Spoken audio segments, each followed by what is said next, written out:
Every history textbook frames the Silk Road as a story of connection. Merchants, caravans, ideas moving freely between civilizations. But that framing gets the economics exactly backwards. The Silk Road wasn't a highway. It was a series of toll booths. And the people who built it weren't interested in where goods came from. They were interested in whether goods could move at all without paying them first. Welcome to the Financial Historian, where money, power, and history collide, and nothing is ever as simple as it looks. Between the 8th and 15th centuries, the most profitable position in global trade wasn't producing anything. It was controlling the space between producers and buyers. Think about what that means structurally.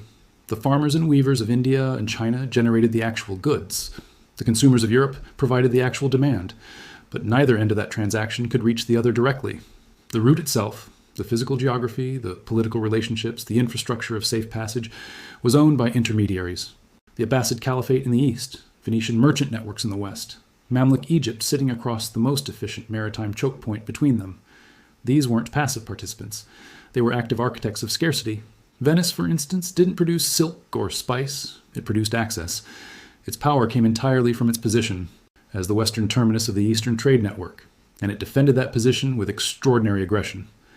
In 1204, Venice financed and redirected the Fourth Crusade not toward Jerusalem, but toward Constantinople, eliminating a commercial competitor while appearing to wage holy war. The moral framing was useful. The commercial logic was the actual driver. This wasn't cynicism. It was structural incentive operating exactly as designed. The Mamluk Sultanate ran a similar operation across Egypt. Every cargo ship moving between the Indian Ocean and the Mediterranean had to stop, pay duties, and pass through channels the Mamluks controlled. Pepper bought in Calicut for 1 ducat sold in Alexandria for 12. The markup didn't represent production cost or transport cost. It represented the cost of passage through a monopolized system. Whoever owned the bottleneck captured the surplus. That's not medieval economics. That's the template. Here's the question worth holding. What happens when one power decides the bottleneck itself is too expensive and goes around it entirely?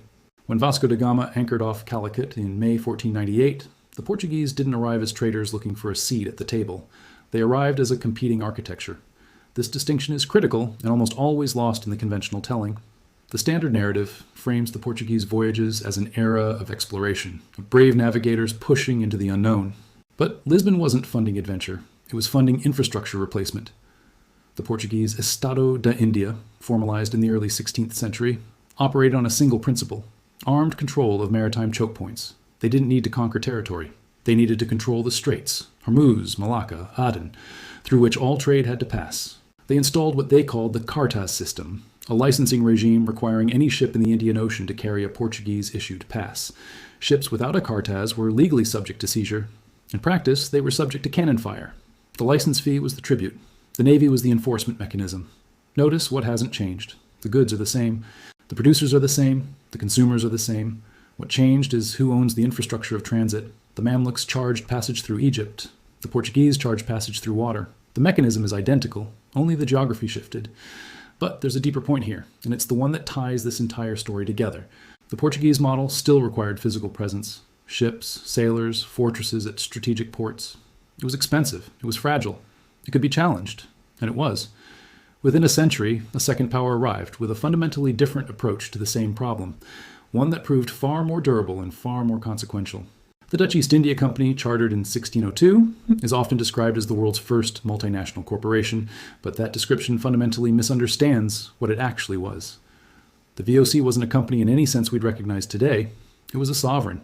The Dutch government granted it the power to wage war, sign treaties, imprison and execute individuals, and coin money. It could do everything a state could do, except that its obligations ran to shareholders, not citizens.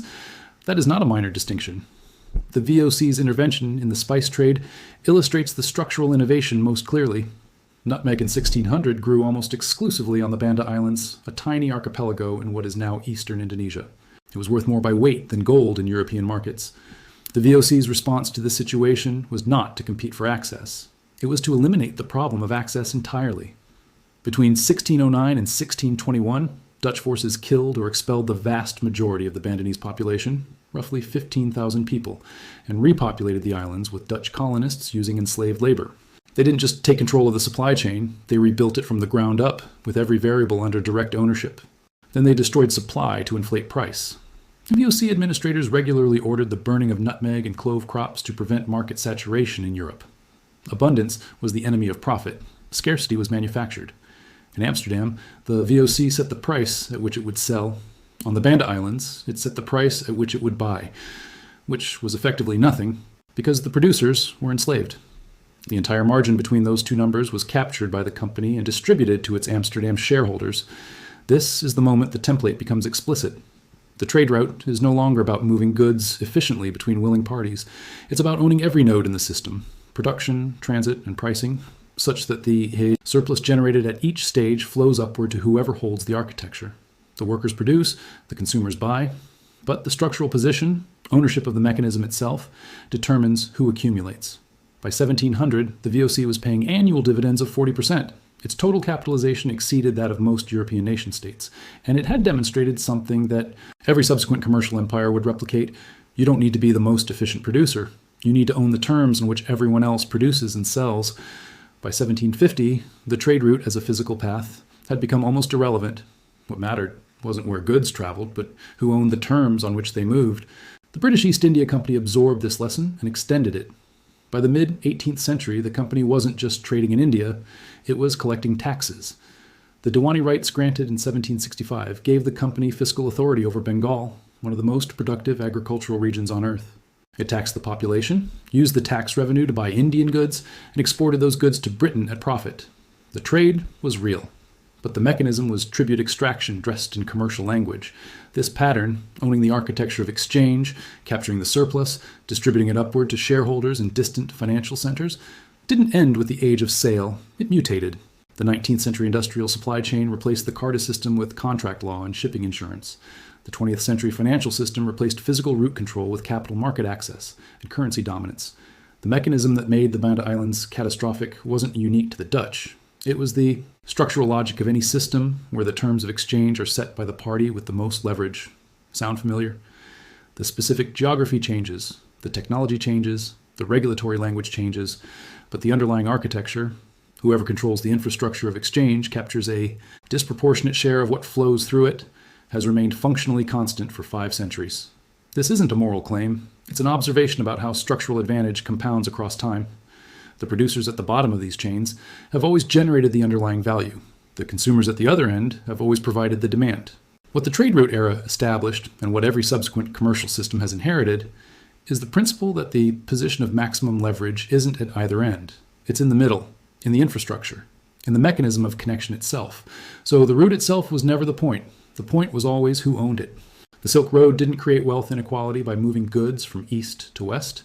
It created it by establishing that the most valuable thing in any exchange system isn't what's being traded. It's the infrastructure that makes trading possible. Every empire that followed learned this lesson and applied it at larger scale with more sophisticated instruments. The Portuguese cartas became the British trading company, became the modern platform economy. The Banda Island nutmeg farmer and the Amazonian warehouse worker sit at opposite ends of 5 centuries, but their structural position in the system they inhabit is recognizably the same. Here's the question that doesn't have a clean answer. If the architecture of inequality was embedded into the system at the root level, not at the factory level or the policy level or the financial market level, then at what point exactly does it become fixable? And by whom? The mechanism is older than the problem we're trying to solve. That's not a reason for despair. It's the starting point for an honest analysis. An honest analysis is the only kind worth doing. If this gave you a new perspective, hit subscribe. History has the answers.